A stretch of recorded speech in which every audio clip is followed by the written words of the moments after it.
Am intrat și la Conservatorul din București, dar din păcate n-am putut să termin din anumite motive. Și în 1993 am plecat în Germania, când am urmat și plecat de la Regensburg pentru curs de limbă. După ce m-am întors din Germania, am deschis un atelier de pictură bizantină în mănăstire, unde lucrăm de atunci 4 ani. Ce aș putea eu să vă mai spun? Că vă invit pe toți. Avem 200 și ceva de camere, cu spații de cazare, masă și de 2 ani de zile și fizioterapie. Deci se fac tratamente pentru... Și colegul dumneavoastră.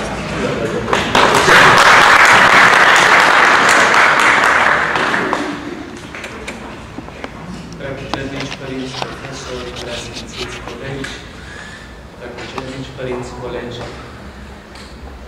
Despre mine vă amintiți că eram în primii 2 ani în fiecare zi împreună cu sfințiile voastre și în ultimii 2 ani, după ce a început să se facă mai multă revoluție de carte, m-am hotărât să rămân și să vin doar la examene. Studiam, slujeam adesea la Sfânta Ecaterina, Părintele Profesor, atunci spiritual, Părintele Răducă, tot de diacon în vremea aceea. După terminarea studiilor, am plecat în Grecia cu o cursă de doctorat împreună cu Părintele Ciprian, vreme de 5 ani. Mi-am luat doctoratul în liturgică, în iarna lui 97, dar mai înainte, în 96, am fost chirotonit ieromonah la Crasna și stareț pentru 4 ani. În 97, toamna, de asemenea, am fost chemat de către Preafericitul la slujirea biroului de exarhat, deci inspector al mănăstirilor din cuprinsul Arhiepiscopiei Bucureștilor. Și anul trecut, în februarie, la funcția aceasta pe care o dețin și acum. Aș vrea să-mi cer scuze pentru pentru faptul că aș șchiopădat un pic programul nostru organizat de revedere. A trebuit mai întâi 7 ani și jumătate. Și din octombrie 2000 sunt preot la Parohia Sfântul Sava București. Aceasta este.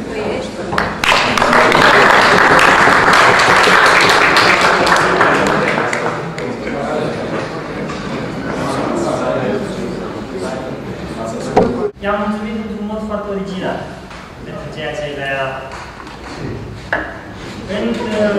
În altul de zi, vreau să vă spun că m-a prins o emoție foarte mare.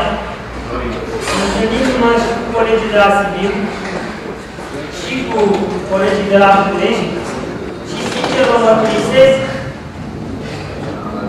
am rămas uimit cu această diferență că Sibiu pe București n-a existat.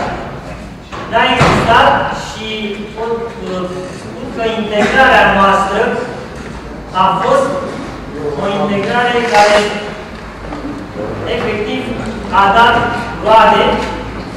Avem pe colegii noștri care sunt episcopi preasfințiți și fericiți și ne doresc ca această răspundere pe care o au, cu ajutorul Dumnezeu, să ducă la bun sfârșit.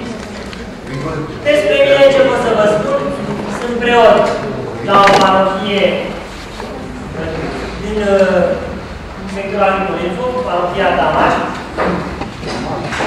Lui Gheorghe, căruia îi dăm un minut. Mulțumesc Bunului Dumnezeu, mulțumesc neamului românesc că a dat așa minunate lăsare care sunt descălăci aici și părinții profesori. Am început Revoluția la Ciuchiu și am continuat la București. După eșecul democrației în România, mi-am dat demisia și am rămas în naționalist.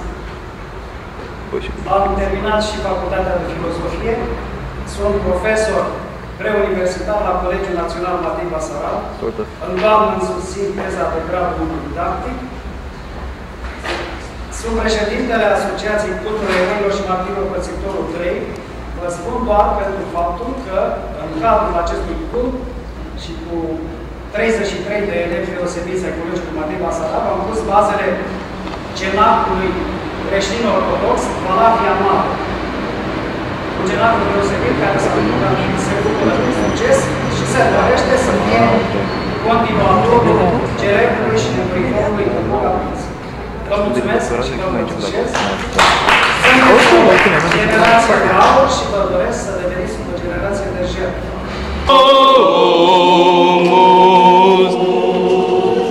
Viva ta